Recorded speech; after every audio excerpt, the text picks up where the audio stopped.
The Buckingham Palace Gala was meant to be a shimmering showcase of royal unity, a carefully staged evening where every smile, every gesture, and every jewel told a story of continuity and grace.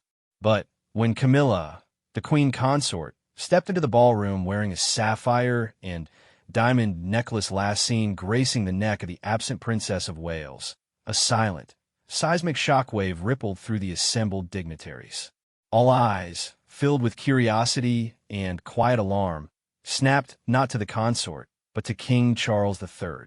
In the fleeting, unguarded moment before his regal composure slammed back into place, a story far more complex than any simple borrowing of jewels was revealed, a story of private sorrow, public duty, and a fracture in the royal family that no amount of glitter could conceal.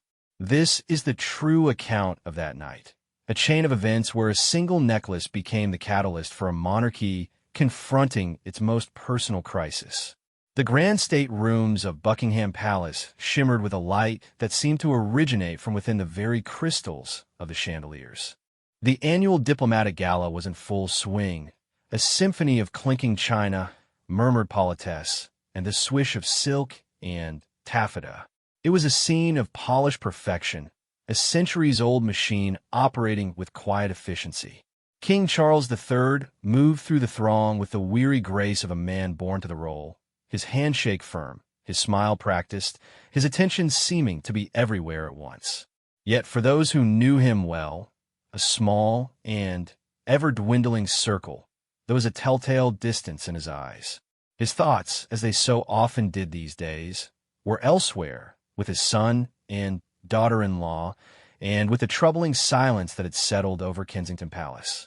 The absence of the Prince and Princess of Wales was a void in the room no amount of pomp could fill. Official bulletins spoke of a private family matter requiring their attention, a phrase so vague it had spawned a universe of speculation in the press and amongst the guests themselves. Charles felt the weight of every sidelong glance, every politely unasked question. He had spoken to William, of course, but the conversation had been stiff, laden with things unsaid. Kate was recovering, William had insisted, and they needed space, away from the relentless scrutiny.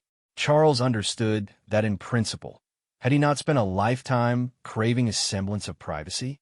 But understanding did little to soothe the ache of division, the feeling that the family, the very institution he now embodied, was pulling apart at the seams. Across the room, Camilla, the queen consort, was holding court. She laughed at a diplomat's joke, her demeanor warm and surprisingly relaxed. She had spent the afternoon in the palace's jewel vault with her assistant, Angela, a woman who possessed an encyclopedic knowledge of every tiara, brooch, and necklace in the royal collection. The choice of jewels for such an evening was never casual. It was a statement, a piece of visual rhetoric. Camilla had initially selected a familiar diamond suite, but at the last moment, her eye had been caught by another set. The sapphire and diamond necklace, she had murmured, lifting it from its velvet bed. It was magnificent, but its history was specific. "Ma'am," Angela had ventured cautiously, "that was last worn by the Princess of Wales at the Jordanian state banquet." Camilla had examined the stones, which caught the light with a deep azure fire. "It's a piece of the collection, Angela," she had said, her tone firming. "And its blue is perfect with this gown. Kate would understand. It's simply a beautiful necklace." Now, as she greeted guests, the sapphires resting against her collarbone felt cool and heavy. She was aware of their provenance, of course, but in her mind, she was making a point, not of usurpation, but of continuity. She was the queen consort, and these were the kingdom's jewels. Her wearing them was a signal of stability, of business as usual, even when the usual was quietly unraveling. She caught a glimpse of herself in a gilded mirror and allowed a small, satisfied smile.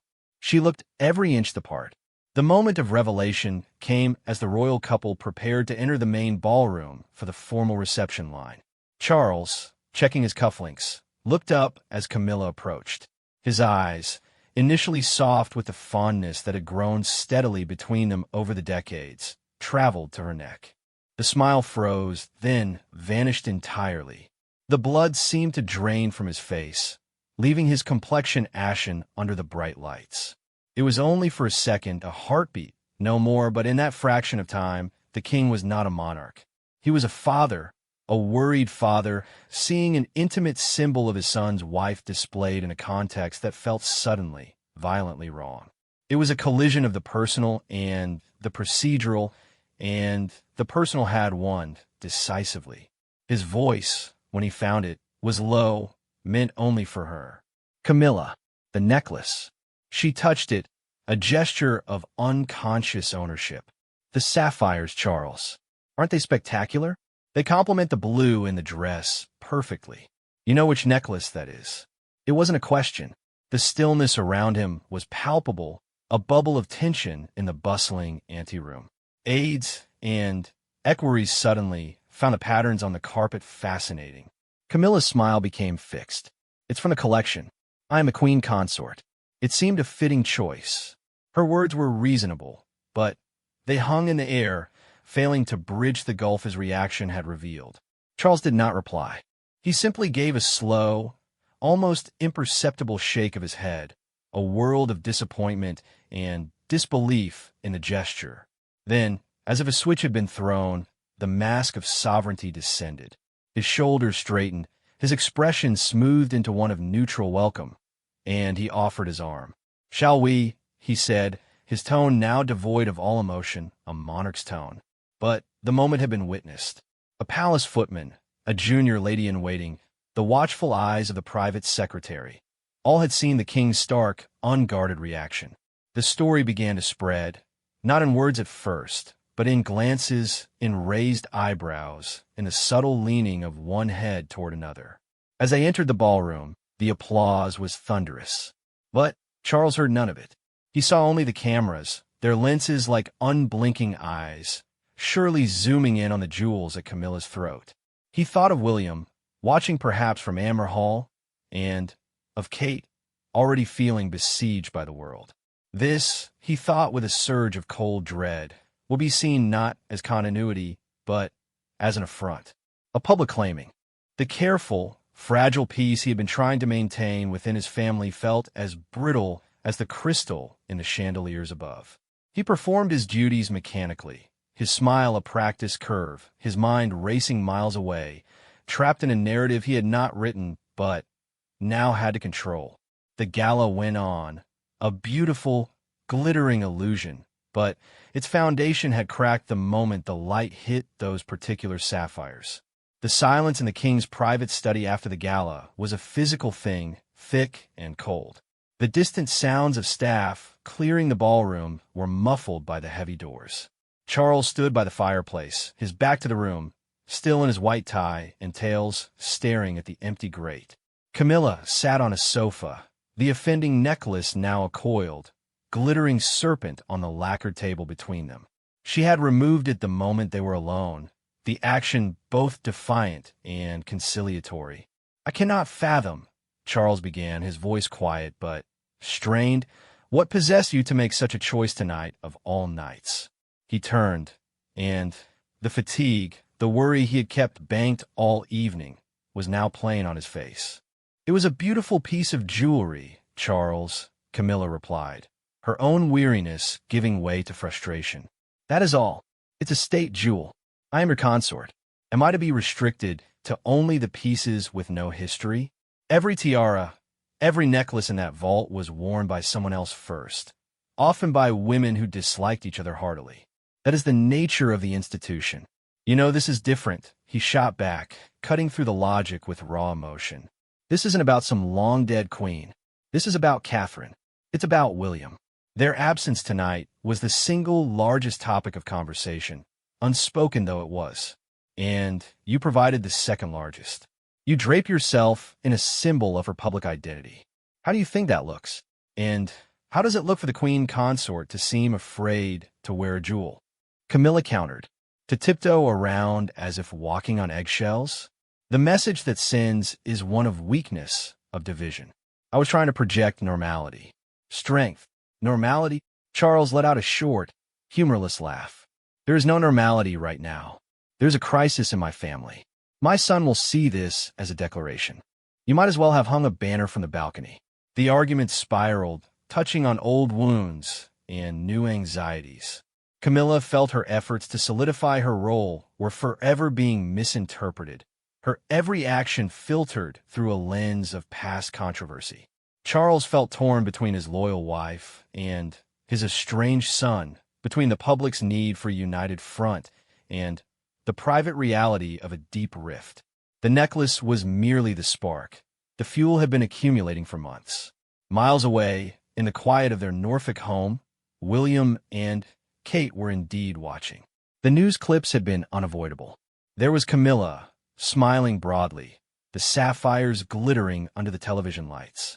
Kate, wrapped in a soft cardigan, said nothing. She simply reached for the remote and turned off the screen, the gesture more powerful than any outburst. William, his jaw tight, excused himself and stepped into his study. He placed a call, not to his father, but to his private secretary. The directive was brief and firm. Any future joint engagements with the king and queen consort were to be put on hold, pending review. It was a bureaucratic freeze, a royal version of withdrawing to one's room and locking the door. The action was not about a necklace. Not really. It was about a perceived lack of empathy, a failure to read the room of their private grief and stress. The necklace was the proof, in crystalline form, that the palace machine, with Camilla as its willing agent, was rolling on without regard for their plight. Back at the palace, Charles's senior advisors were in damage control mode. The first press inquiries had already arrived, polite but probing.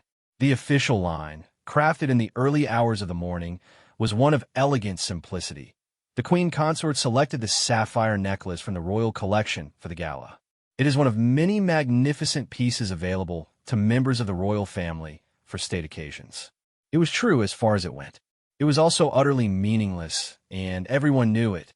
The press, denied any substantive comment, began to feast on analysis. Body language experts were summoned by news channels to dissect the single, grainy shot of Charles's initial reaction. Historians gave context on the symbolism of royal jewels. Commentators wondered aloud about the state of the Fab Four. Charles, after a sleepless night, knew the official line was insufficient. He had to address the heart of the matter, which was not the press, but his son. He placed a call to William. It went a voicemail. He sent a text, asking to talk. The reply came hours later, terse and formal. We are focusing on Kate's recovery at present. I will be in touch regarding diary matters in due course. It was a door, gently but firmly closed in his face. The message was clear: business, not family. The hurt was profound. Charles felt isolated in the very center of the institution he led. He had the crown, the consort, the courtiers. But he was losing, or perhaps had already lost, the understanding of his heir.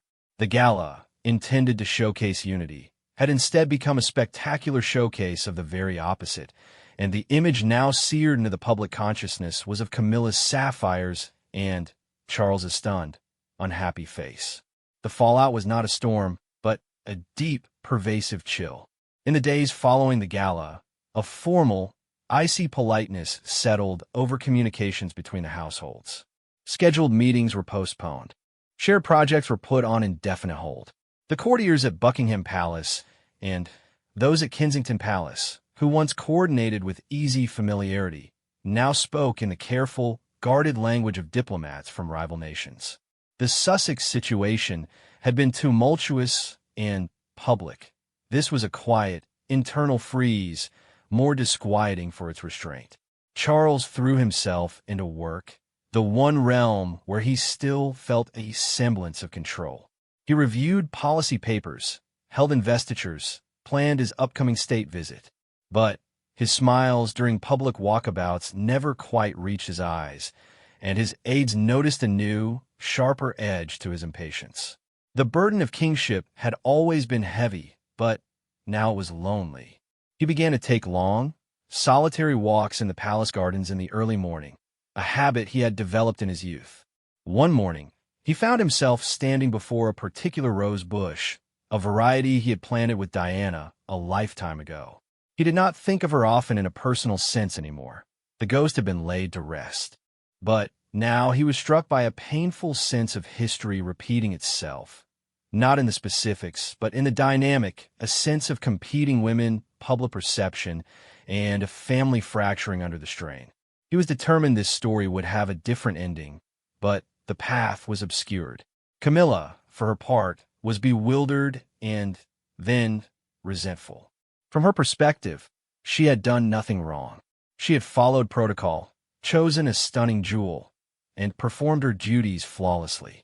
The backlash, both private and public, felt like a punishment for simply existing in her role. Her staff reported a spike in negative comments on social media, dredging up ancient history. She canceled a few minor engagements, citing a busy schedule, but the truth was a bruised spirit. The distance between her and Charles in private was subtle but real, less conversation, more reading in separate rooms. The unity they had worked so hard to build was under a silent strain. It was this atmosphere that led Charles to a decision he had been avoiding. He summoned his most trusted advisor, his principal private secretary, Sir Michael. "The state visit to France is next month," Charles stated, not as a question. "The original plan was for the Queen Consort to accompany me on the majority of the engagements." Sir Michael nodded cautiously. "Yes, sir. The itinerary is nearly finalized." "Revise it," Charles said, his voice firm. "Scale back the consort's role significantly. A few key appearances only. We will emphasize the monarch and the working duties of the crown. Make it quieter." Sir Michael understood immediately. This was not a demotion of Camilla, but a strategic retreat. The king was removing a flashpoint. It was an admission that the unit of king and consort was, for the moment, a liability. "And the Prince of Wales's team, sir? There are tentative discussions about him joining for the environmental segment." "Leave it," Charles said, a note of finality in his voice. "Do not reach out. The ball is in their court." The decision was a masterstroke of royal symbolism, but it cost him. He was acknowledging the rift, institutionalizing it in a schedule. That evening, over a quiet, strained dinner, he informed Camilla of the change. She listened, her expression unreadable. She simply said, "I see," and returned to her soup. The silence that followed was the loudest sound in the room. Meanwhile, William was navigating his own turmoil. He saw the press speculation, the analysis painting his father as out of touch and Camilla as insensitive. Part of him, the hurt son, felt a grim satisfaction. See, he thought, see what she does, see how little they understand. But the other part of him, the future king being groomed for a modern monarchy, knew this was unsustainable. The institution could not withstand another long-term, public family feud. The weight of his future crown pressed on him. He watched his wife, who was slowly, steadily improving, finding strength in the quiet rhythm of their private life. He realized that his anger, while justified, was also a luxury he could not afford to indulge forever. The monarchy was bigger than his personal grievances. He began to have long, quiet conversations with Kate. They talked not about the necklace, but about the future, about the kind of monarchy they hoped to build, and the necessity of sometimes making peace for a greater good. The seed of reconciliation was planted not in a desire to forgive, but in a sober acceptance of duty, a language Charles himself would have understood perfectly. The state visit to France proceeded as Charles had directed. The imagery was telling. There was the king, solemn and dedicated, laying a wreath at the tomb of the unknown soldier, meeting with French business leaders to discuss green energy, engaging deeply with the work of the crown. Camilla was present, but in a more limited, supportive role, a smile at a cultural event, a separate visit to a literacy charity. The headlines focused on Charles's statesmanship.